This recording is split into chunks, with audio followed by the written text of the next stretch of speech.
I want to talk.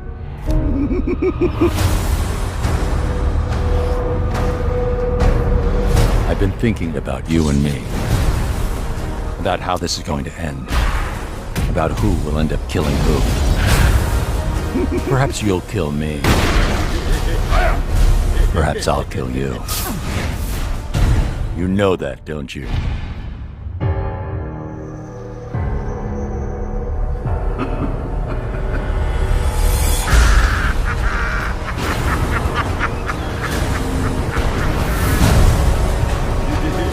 Tell me what I'm doing here! You're going mad. Where is he? Why aren't you laughing? All it takes is one bad day.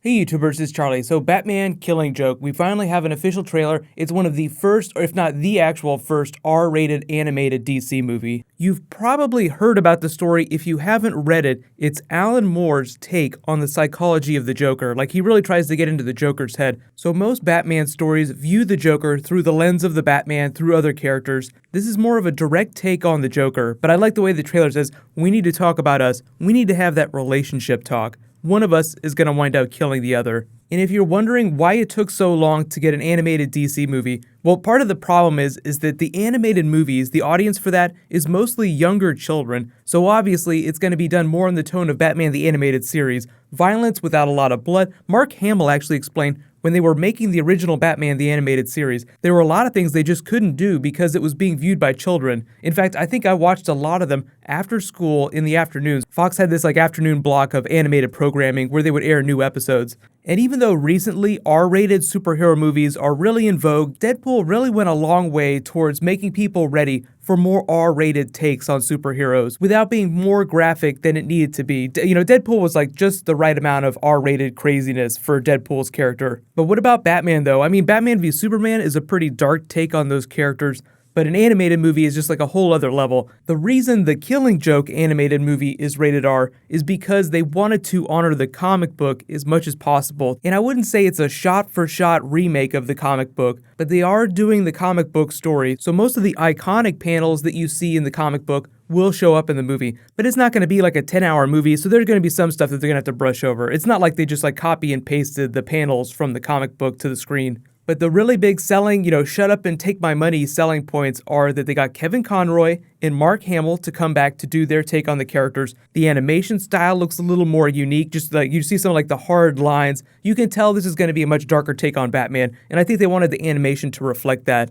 The other really cool thing about this story is that it also addresses the origin story of the Joker. Alan Moore's version of the origin story took inspiration from a 1951 story called The Man Behind the Red Hood. So he's pulling from a lot of Batman canon. Alan Moore, one of the greatest comic book writers of all time, even though he's pretty mercurial and he's largely distanced himself from mainstream comics now. It's always funny when really great writers call their old work trash, but it's so much better than other stories that you can't understand why they don't like their own work so much. I think that probably has something to do with the self-loathing that people feel. No matter how good you do, you still think that you're garbage. But when people talk about the story, the Killing Joke story, they talk about it more as a Joker story than a Batman story. It's the best Joker story of all time. Great Batman story, definitely top 5 Batman story, but number 1 Joker story.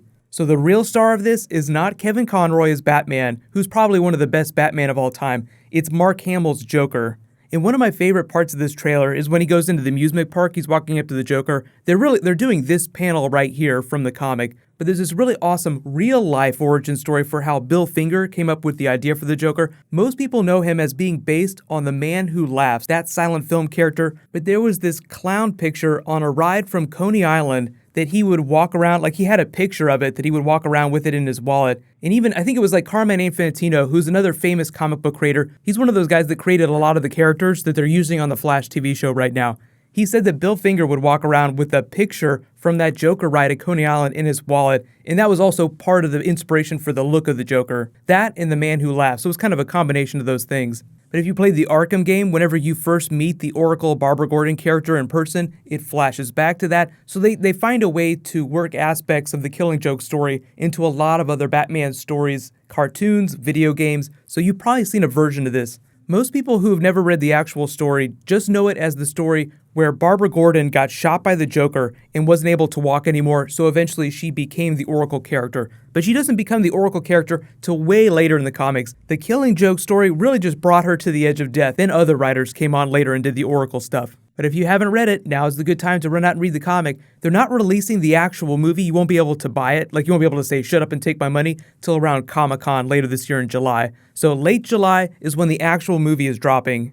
Here's my big question for you guys. Let me know in the comments, even if you haven't read the Killing Joke story, what do you think about the idea of R-rated DC films in general? And then what do you think about the idea of animated R-rated films? Do you think it's crazy? Are you really excited about it? I'm actually really excited. I definitely think there's an audience for it, but don't expect all their films to start going super hardcore now. If you see a little boy running around on the street in a Batman shirt, he's the audience for these animated films. So don't expect too many R-rated stories coming.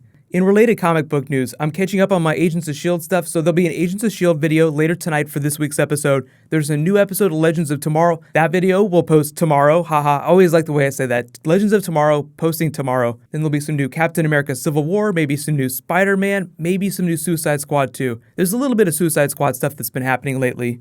While you guys wait for my next video to post, you can click here for last night's episode of Arrow. They just debuted a big character that's going to be a big deal in Season 5, and you can click here for my Spider-Man Civil War video.